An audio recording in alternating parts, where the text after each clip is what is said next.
राजनांदगांव नगर निगम में मंगलवार को सामान्य सभा की बैठक का आयोजन किया गया। 7 विषयों को लेकर आयोजित बैठक की शुरुआत में ही संपत्ति कर का मुद्दा गहरा गया। नगर निगम नेता प्रतिपक्ष ने महापौर पर कांग्रेस पार्षद दल को लेकर गलत बयानबाजी करने का आरोप लगाया। राजनांदगांव नगर निगम में 21 अप्रैल को सामान्य सभा और 22 अप्रैल को बजट बैठक का आयोजन किया गया है। सामान्य सभा की बैठक मंगलवार को शुरू होते ही सदन में विपक्ष की कांग्रेस ने सत्ता पक्ष को घेरने का प्रयास किया। उन्होंने संपत्ति कर के मुद्दे को लेकर महापौर पर गलत बयानबाजी करने का आरोप लगाया। नेता प्रतिपक्ष संतोष पिल्लई ने कहा कि हमने बढ़ी हुई संपत्ति कर का विरोध किया है, लेकिन महापौर ने हम पर इस विषय में आपत्ति नहीं करने का आरोप लगाया। उन्होंने कहा कि संपत्ति कर बढ़ाने में कांग्रेस पार्षदों ने सदन में अपना समर्थन नहीं दिया था और न ही विरोध किया था। हम तटस्थ थे। उन्होंने कहा कि महापौर ने अचानक एमआईसी की बैठक लेकर बढ़ी हुई दर को वापस लेते हुए घरेलू के लिए 10% और व्यवसाय के लिए 20% कर निर्धारण किया है, लेकिन ये विधिवत सामान्य सभा से वापस लेना होगा। नेता प्रतिपक्ष ने कहा कि सामान्य सभा में जो 7 विषय लाए गए हैं, हम आम जनता के हित के विषय नहीं है। 7 विषय है, लेकिन कोई खास जनता के हित में जो विषय होना चाहिए, जो जनता में चर्चा हो सके, जनता को जो लाभ दे सके, वो नहीं है।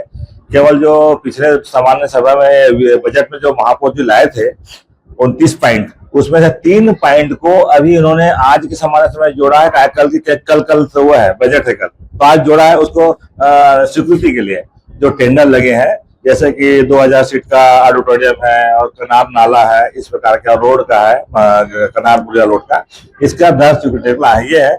और बाकी तो कोई पुराने गुराखू लाइन का जो सड़क तोड़ने ओड़ने के लिए यही है। और साल में सत्ता पक्ष के पार्षद ही घेरते हुए नजर आए। इससे स्पष्ट हो जाता है कि सत्ता पक्ष के पार्षद ही महापौर से नाराज है। उनको वहां के पार्षदों को जानकारी नहीं दिया जाता। यदि पार्षद यदि खुश रहते तो सत्ता पक्ष के खिलाफ क्वेश्चन नहीं लगाते। इसका स्पष्ट होता है कि भाजपा के पार्षद भाजपा के शासनकाल में अपने महापौर से ही नाराज है। कहीं ना कहीं वो भी नहीं, सभी लोग नाराज है, क्योंकि मूलभूत सुविधा हमको जनता क्यों भेजी चुन के, हम जनता को क्या देना चाहते हैं, नाली, बिजली, पानी, सफाई, यही तो। इस पर चर्चा नहीं करोगे, बड़े लाख ठोक दोगे, क्या मतलब। जितनी बड़ी चीज आप ला रहे हो वो पेंडिंग रह जाता है। जैसे आप लोग ऑडिटोरियम पड़ा है, अब अंतरराष्ट्रीय स्टेडियम पड़ा है, डिविजन पड़ा है, कौन उपयोग करता है। करोड़ों रुपए बर्बाद हो, धूप में तब खराब है, एक्स्ट्रा खराब हो गया। इतना पैसा बर्बाद करने के बजाय 1-1 करोड़ 50-50 लाख रुपए वार्ड में दे दे तो वार्ड का विकास चौगुनी हो जाता है, जिससे हमारे वार्ड के लोग खुश होते हैं। ये हम चाहते हैं। सामान्य सभा की बैठक को लेकर महापौर मधुसूदन यादव ने कहा कि विपक्ष ने संपत्ति कर का विषय उठाया, लेकिन आज की बैठक का ये विषय नहीं था। फिर भी सदस्यों ने जो जानना चाहा उस पर जानकारी दी गई। वहीं उन्होंने कहा कि बढ़ी हुई करों को लेकर हमने समीक्षा की और बढ़ी हुई दरों को वापस लिया। इसका विपक्ष में भी स्वागत किया है। नहीं, चर्चा है, इसे विवाद तो नहीं कहूँगा, और चर्चा में कुछ बातें आती जाती रहती है, और सब मिलाकर के एक सकारात्मक चर्चा भी हुई है और विकास के दृष्टिकोण से अभी चर्चा बाकी भी है। 3 विषय ऐसे हैं जिसमें विकास के निर्णय होने हैं, जिसमें चाहे वो पाइपलाइन का विस्तार का विषय हो, चाहे सड़क चौड़ीकरण का विषय हो। इन विषयों पर जो हमने निविदा आमंत्रित किया है, चाहे नवीन ऑडिटोरियम बनाने के दर की स्वीकृति हो, इस पर चर्चा अभी बाकी है। हो जाना अवकाश के बाद इस पर चर्चा होगी।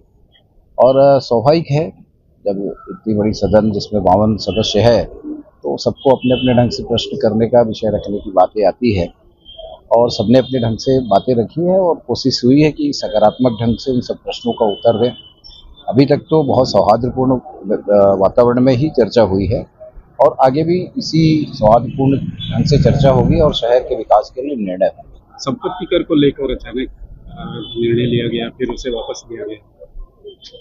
संपत्ति कर वैसे तो चर्चा मीडिया में इसकी व्यापक ढंग से भी कर सकता है, लेकिन बहुत संक्षेप में ये कहना चाहूँगा कि जो हमें एक मॉडल डिज़ाइन मिला था, उसके आधार पर हमने संपत्ति कर को सामान्य सभा में चर्चा के लिए रखा, क्योंकि उस समय कोई विरोध नहीं हुआ, तो इसे हमने लागू करने की बात कही और 1 अप्रैल से लागू भी हुआ।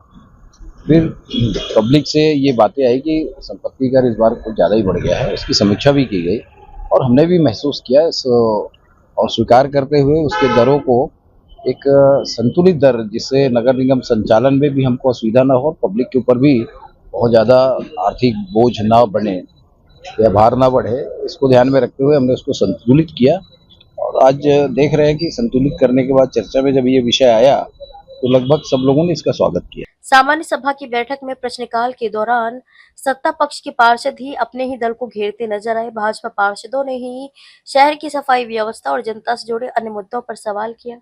सामान्य सभा में व्यावसायिक परिसर निर्माण, मुख्यमंत्री नगरोत्थान योजना अंतर्गत 2000 सीटर ऑडिटोरियम निर्माण, सामाजिक सुरक्षा पेंशन के आवेदन की स्वीकृति, जाति प्रमाण, रानी अवंतीबाई चौक का नामकरण, निगम सीमा क्षेत्र में स्थित जीर्ण शीर्ण मकान भवन को तोड़े जाने के संबंध में विषय रखा गया था। राजनांदगांव से विजन टाइम्स न्यूज के लिए लोकेश रजक की रिपोर्ट।